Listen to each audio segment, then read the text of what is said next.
오늘 김진 성사 교리 세 번째 교리입니다. 오늘은 우리 교회 성사에 대해서 말씀드리겠습니다. 우리 결혼하신 분들은 여기 손가락에 뭘 끼죠? 결혼 반지 끼죠? 저는 생전 낄 수 없는 반지인데, 그 결혼 반지는 뭐를 의미를 하죠? 네? 나는 임자 있는 몸이다. 그건가요? 네? 결혼 반지, 뭐 금이나 은이나 뭐 다이아몬드로도 할 수 있지만 그냥 그 금덩어리로 끝나는 게 아니죠. 네?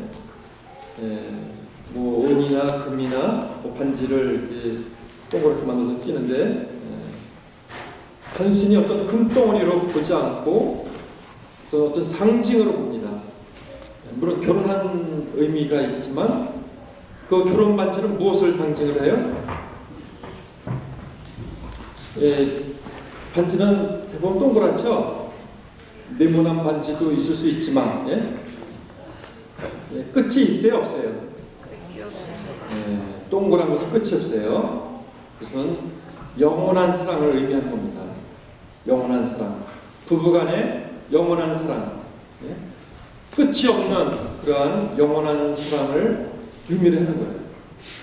그래서 결혼할 때 서로 주고받는 반지, 이제 성당에서 결혼할 때 축성을 받습니다. 반지에도 그 축성받은 반지를 서로 교환하는 것은 영원히 당신을 사랑하겠다는 그런 의미지요. 그래서 결혼 반지는 부부간의 영원한 사랑을 상징을 하는 겁니다. 이런 사실 우리는 살면서 여러 가지 표징을 많이 써요. 표징. 어떤 결혼 반지의 표징은 부부간의 영원한 사랑이죠. 미국 국기를 성족이라고 불러요. 성족이. 또 한국 국기는 뭐죠? 태극기죠. 이런 국기도 하나의 상징입니다. 상징. 그렇죠? 김연아 선수가 금메달을 따고 태극기가 제일 높이 올라가서 애국가가 올라오죠.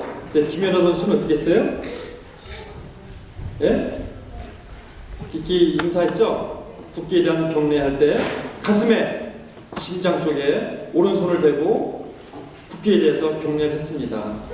그거 왜 그랬을까요? 태극기는 우리 조국을 상징하는 것이기 때문에, 그죠? 대한민국의 대한민국을 표징하는 것이기 때문에 거기에 대한 이해를 표현한 거예요. 단순한 천 조각으로, 종이 조각으로 보지 않습니다. 그렇죠? 그래서 이런 결혼 반지라든가 뭐 국기, 또 우리가 십자가나 뭐 성모상 앞에서 절하고 그랬죠? 그것도 단순한 돌 조각으로 뭐 나무로 생각하지 않아요. 거기가 의미하고 있는 예수님, 또 이게 성모님, 또 제대도 우리 성당에서 제일 중요한 부분이 제대예요. 제대. 어디 성당에 가든지 제대는 다 있습니다. 제대는 예수님을 상징하는 거예요. 그래서 항상 여러분들 제대 앞을 지나갈 때는 이해를 갖추고 지나가는 거죠. 그래서 이런 상징들, 표징들이 있습니다. 그래서 이 표징들은 보이지 않는 것을 보이게끔 해주는 거예요. 사랑을 우리가 볼 수 있어요? 부부간의 사랑을 볼 수 있습니까? 사랑이 어때요? 어떻게 생겼어요? 볼 수가 없죠. 그럼 볼 수 없는 부부간의 사랑을 반지로서 이렇게 나타내 주는 거죠. 우리 조국도, 조국이 뭐예요? 대한민국. 볼 수 있어요? 단순한 땅덩어리가 우리 조국입니까? 그게 아니죠. 우리 역사가 이루어진 우리 조상들이 지금까지 우리에게 전해준 유산들, 말로 표현할 수 없는 거예요. 그런 거를 국기로 다 표징을 해주는 거지. 그냥 보이지 않는 것을 보이게끔 해주는 것이 이런 표징들을 우리 살면서 많이 사용하고 있습니다. 우리 교회도 마찬가지예요. 여러분 기도할 때 하느님의 축복, 하느님의 은총을 간구를 하죠. 그런데 은총을 볼 수 있어요? 볼 수 있어요? 없어요? 볼 수 없죠. 그래서 보이지 않는 하느님의 은총을 우리가 볼 수 있게 해주는 것이 바로 성사예요. 성사. 하느님의 은총을 볼 수 없어요. 그렇지만 그런 보이지 않는 은총을 우리가 보고 느끼게끔 해주는 것이 바로 성사예요. 우리가 하느님의 자녀로 태어난다는 거 우리가 볼 수 있습니까? 볼 수 없죠. 그렇지만 세례의 성사의 은총으로다 우리 하느님의 자녀로 태어나는 것을 우리가 느끼는 거죠. 우리가 죄를 지으면은 용서를 받는데 하느님부터 용서받는 것을 어떻게 느낄 수 있어요? 고해 성사를 통해서 내가 죄를 구하면 하느님은 사죄를 통해서 용서를 해주죠. 그래서 내가 용서받았구나, 하느님으로부터 용서의 은총을 받았구나 하는 것을 느낄 수 있는 거예요. 이렇게 성사들은 다 각각의 은총을 다 갖고 있어요. 그런 은총을 우리가 볼 수가 없는데 성사를 통해서 하느님 은총을 느끼고 또 볼 수가 있는 거죠. 그래서 보이지 않는 것이 바로 보이지 않는 것을 보게 해주는 것이 성사다. 그러면 예수님도 하느님의 성사예요. 하느님 우리가 볼 수 없는데 이 세상에 우리가 볼 수 있게끔 예수님 오셨기 때문에 예수님도